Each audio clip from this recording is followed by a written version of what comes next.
I just want to say I was completely with you until the end when you got silly on us. And the reason I say that is because you speak about God in the same way that you would speak about a human dictator as though they were equivalent. Much worse. Much worse. But it's only worse.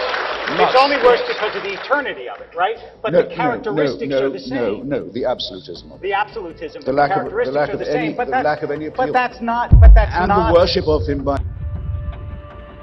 My first question, we decided to forego long opening statements. We're going to make this as conversational and respectful and fast-moving as possible. And my first question is going to go to Rabbi Wolpe. David, do you expect to go to heaven? Not tomorrow. That's the old joke about, the good news is that there's baseball in heaven. The bad news is you're pitching Thursday.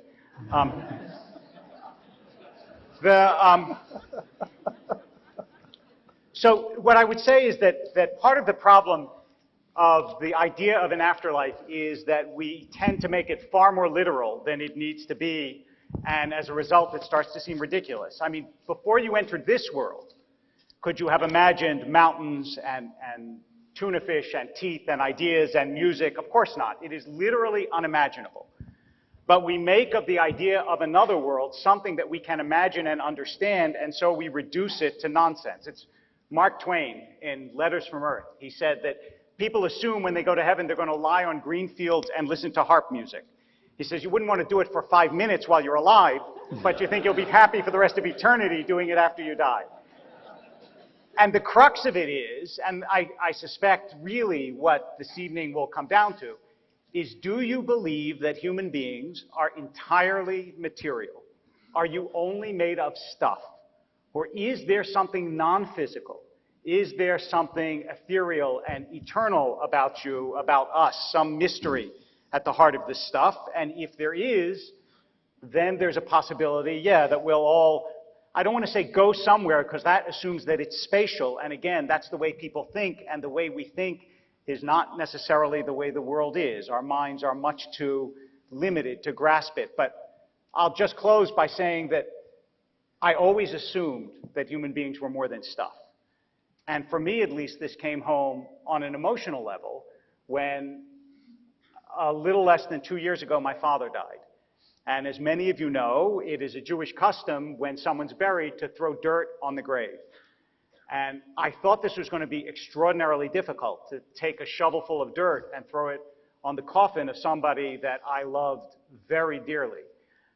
But I actually didn't find it nearly as difficult as I anticipated, and the reason is that I knew that whatever was in that coffin, he wasn't there. But I also knew that that wasn't the same thing as he wasn't. It just meant he wasn't there, but he was, and he is. I just don't know how. Sam, in The End of Faith, you chide scientists who believe that consciousness ends with death. So picking up a little bit on what David said, you wrote, the place of consciousness in the natural world is very much open to question. The truth is we simply do not know what happens after death. To my mind, this very much leaves the door open for a belief in the afterlife. Although it doesn't make the traditional beliefs in the afterlife any more plausible. It's not the point I was making there. But it does, that point of not knowing what happens after death is what worries me about this conversation. I've been very worried about this, that all of you have given up a perfectly serviceable Tuesday evening only to hear the four of us tell you every which way that we have no idea what happens after death.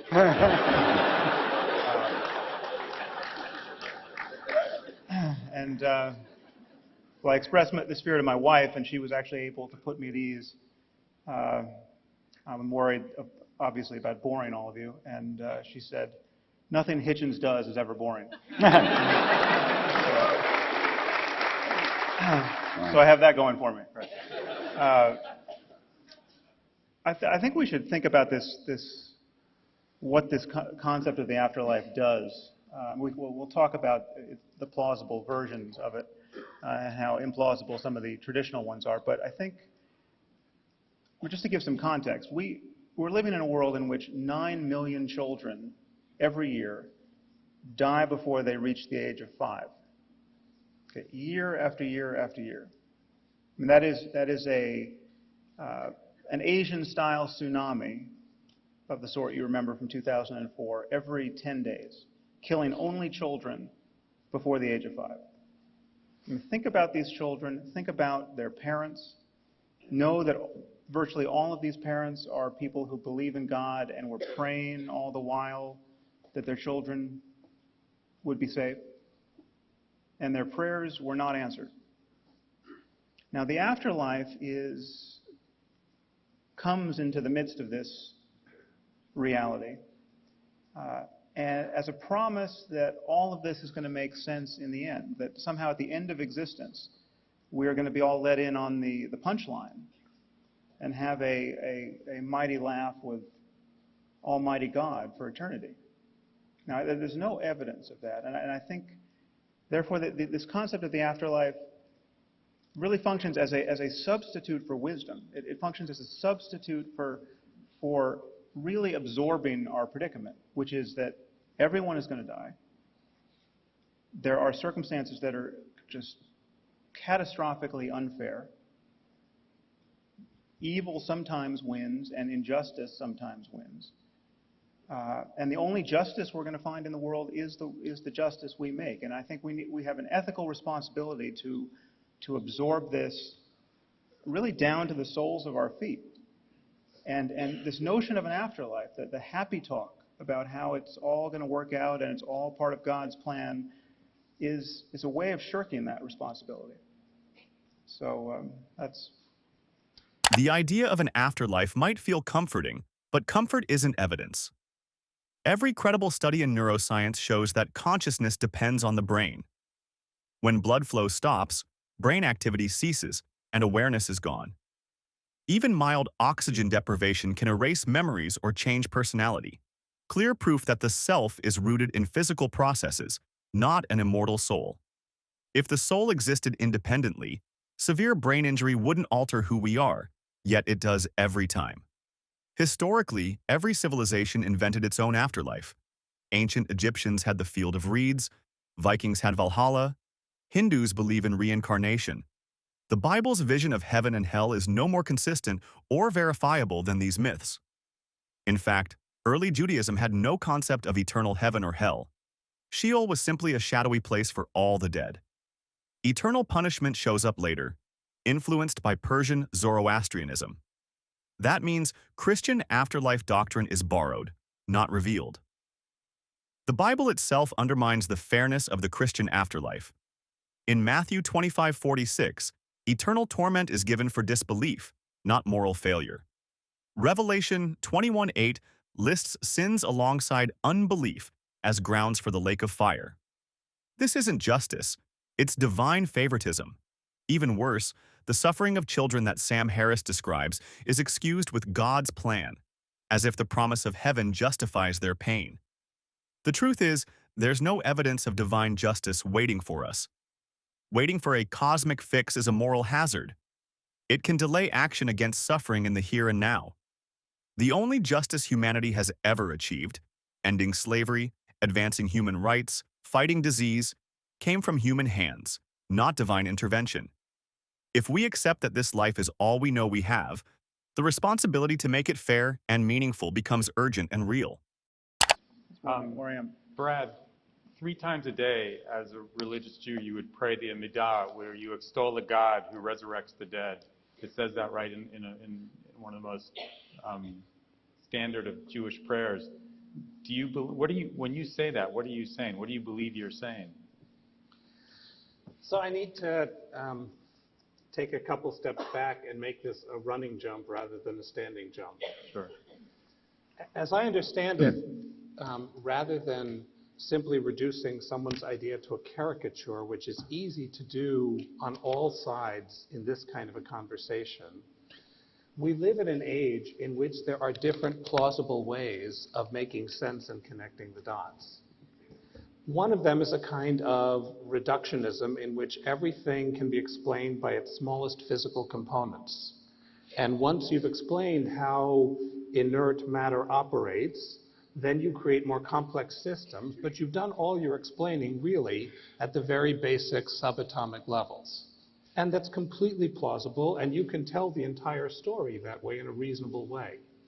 I don't think it's the only way one can do it. One can also say that there are intimations all the way down of what others have called, and I think of as mindfulness. And that the mindfulness all the way down emerges at some point into consciousness, which emerges at some point beyond that into something even beyond the consciousness we're aware of. And we have abilities to access it, not necessarily by what we know. And here I have to say, having read the books of the authors here, I agreed with almost everything that everyone wrote. People claim knowledge where they can't possibly know. But what I think we can also claim is intuitions that go beyond what we know. Things like hope and trust and loyalty. We ground our lives in them. So there are people who use the afterlife as a way of evading their responsibility. But I know that I and Rabbi Wolpe have sat at the bedside of people who were able to connect with others because this belief inspired them to live each moment with dignity and connection. So for me, the prayer is literally false. Having lived one life with flat feet and fat thighs, I fervently hope that God does not physically resurrect the dead.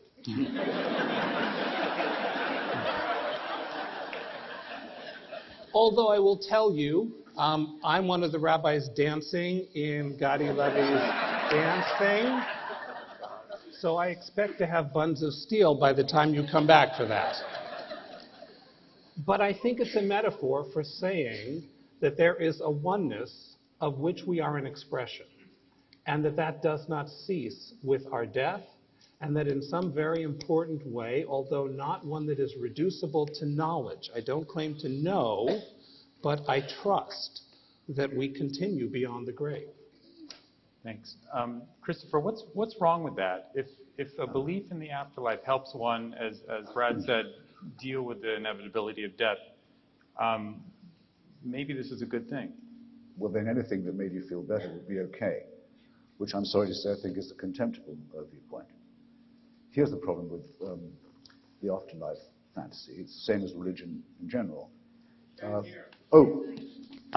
If you can't hear, I hope it's not my fault. Let me just move the mic.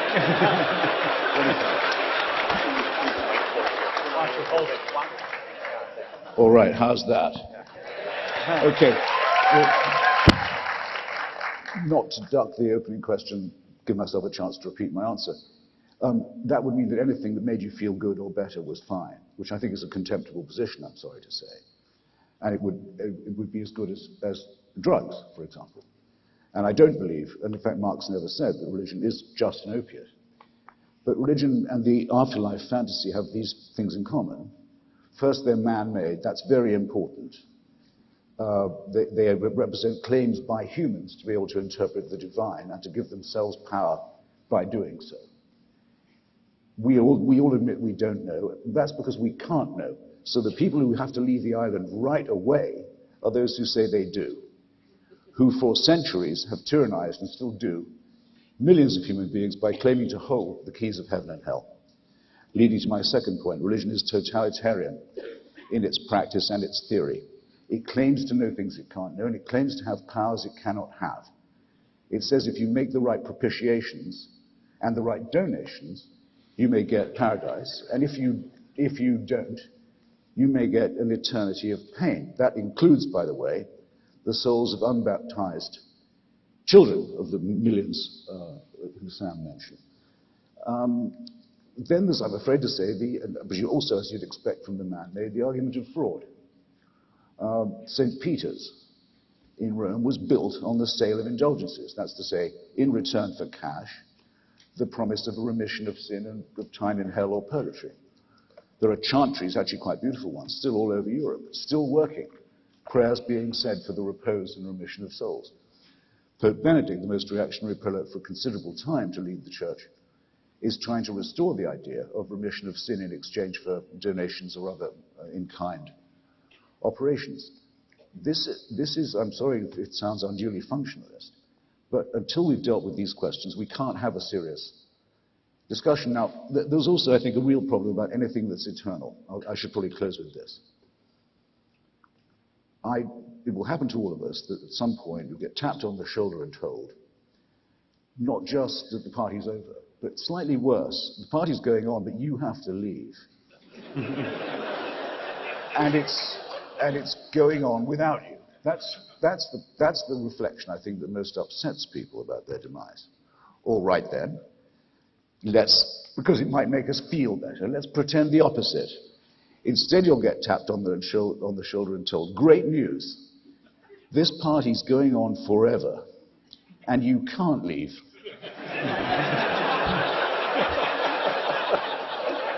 You've got to stay. The boss says so, and he also insists that you have a good time.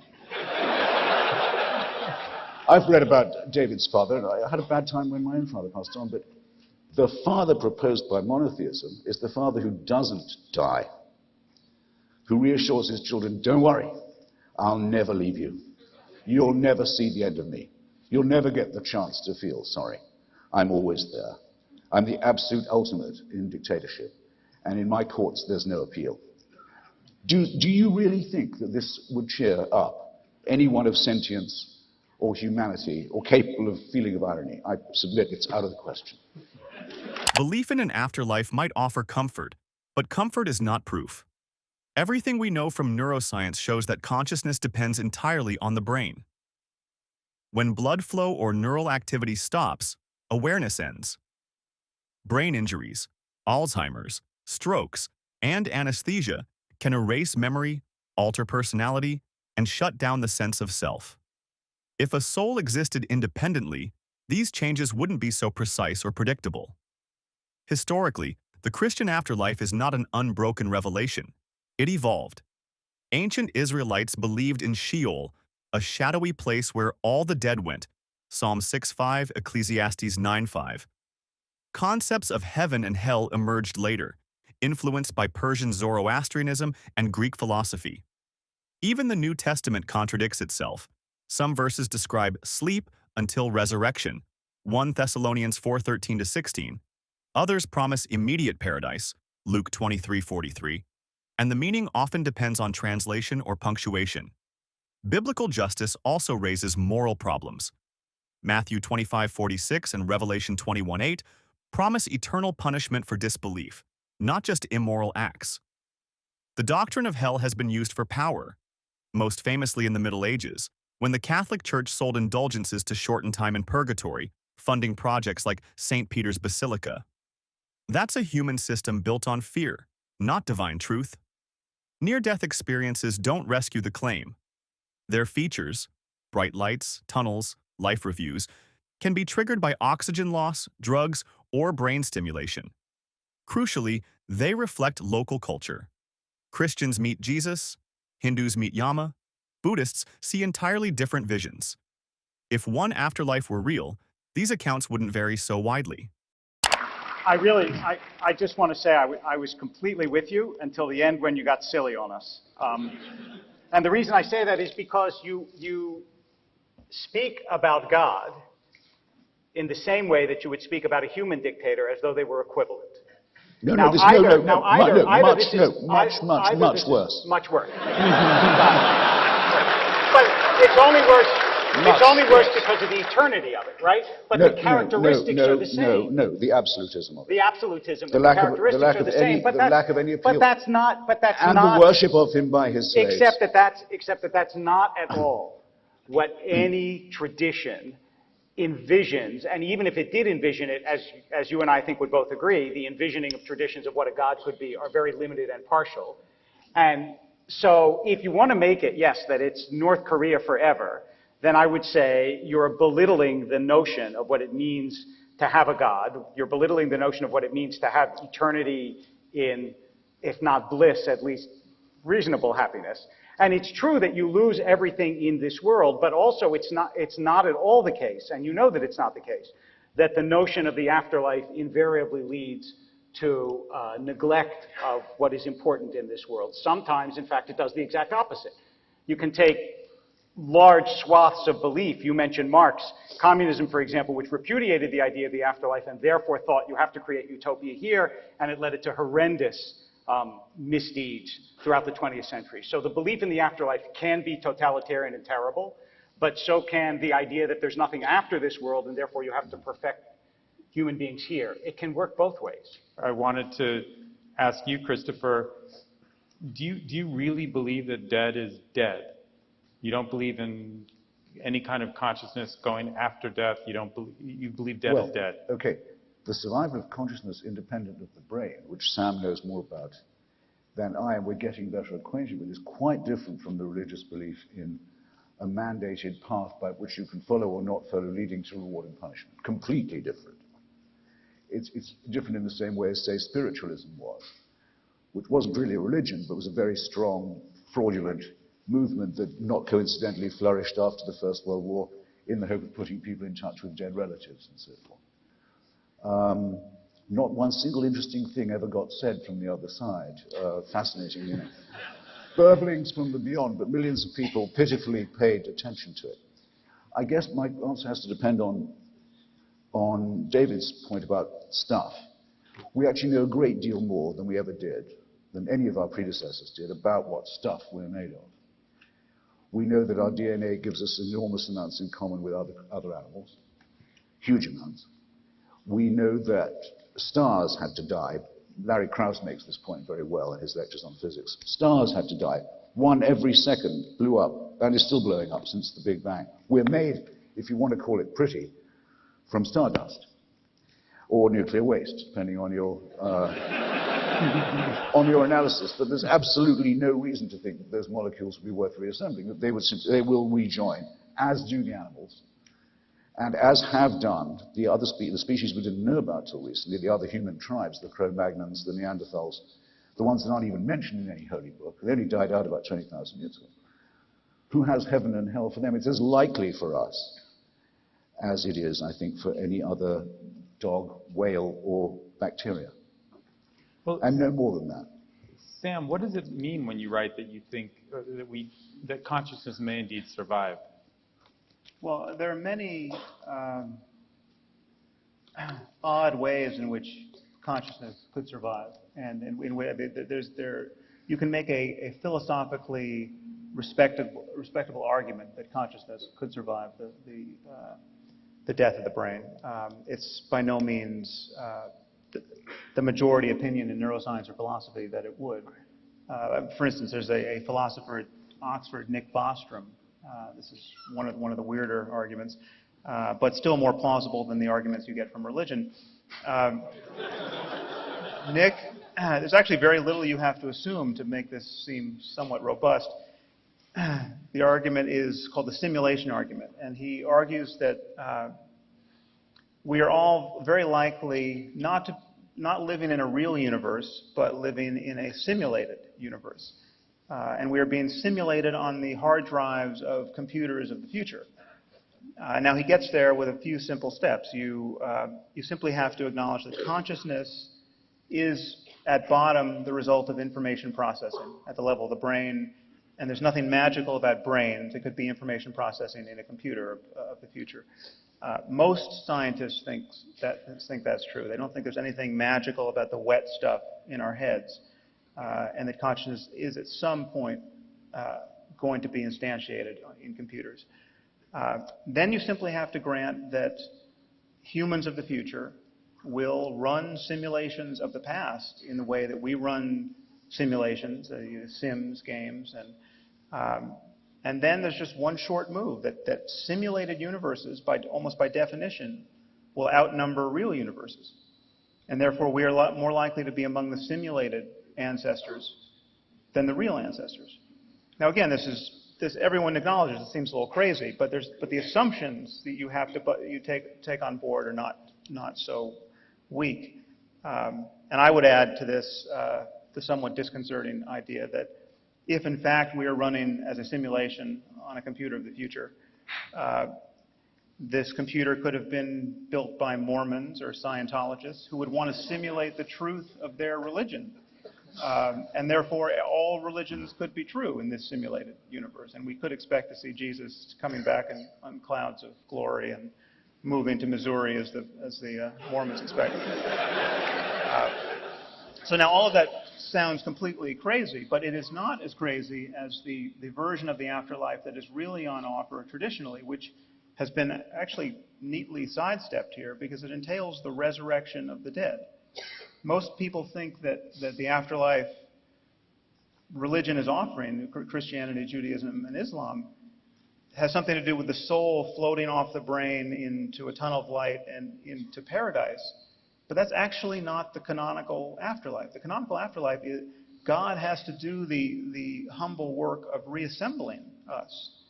And I don't want to take more than my allotted time here, but I think we should talk about just how implausible that vision is, because that actually is the vision of Judaism and Christianity and Islam. I just want to make one quick addendum. There's also, who I thought you were going to talk about, is Galen Strawson.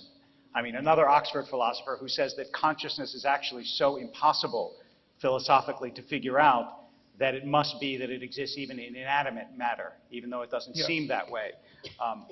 So I don't think that it's, but let's leave aside how difficult consciousness is to figure out without some sort of either strange hypothesis or spirit.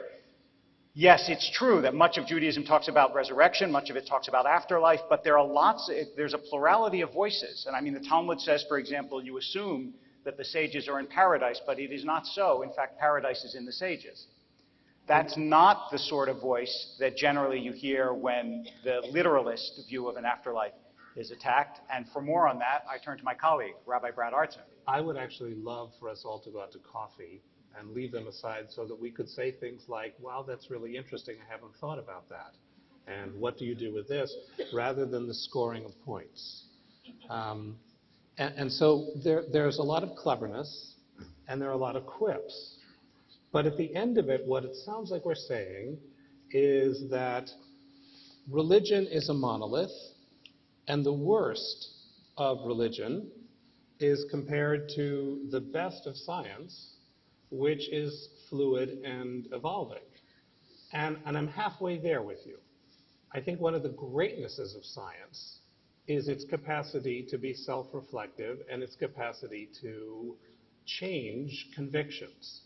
But the wreckage of scientific error is fairly impressive, and the diversity of religious thought is also, I think, undergirded, unfortunately, I think in part because we all had bad religious education as kids and we're still in recovery. So, but Bradley, I want to accept your challenge, but what do you, I mean, is Maimonides the worst of religion? Maimonides came right out and said you have to believe in the resurrection as a literal yes, and truth. Maimonides also said that what I've written in my book is disguised so that people will, if they need literalism, latch onto it and miss what I'm trying to say. And he also said that we call the world to come because we don't experience it during this lifetime, but eternity exists at the present. And if you attain a right consciousness, you can be in eternity now.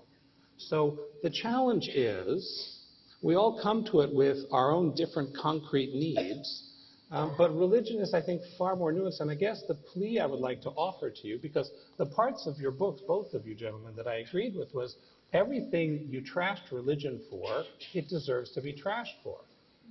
I have an autistic son, and if I believed in that bully in the sky, I would have to tell Dr. Wexler that I was leaving my employment.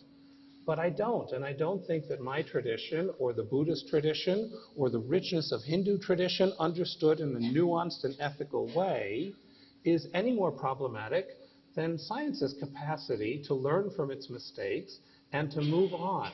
And the way the Bible is used in my community with my students is, I would hold up as ethical as anywhere else. And a part of that is the recognition that although we do not know, we hold to hopes that orient us and allow us to value each other as of abiding significance. What this closing exchange really exposes is how flexible religious claims become when tested.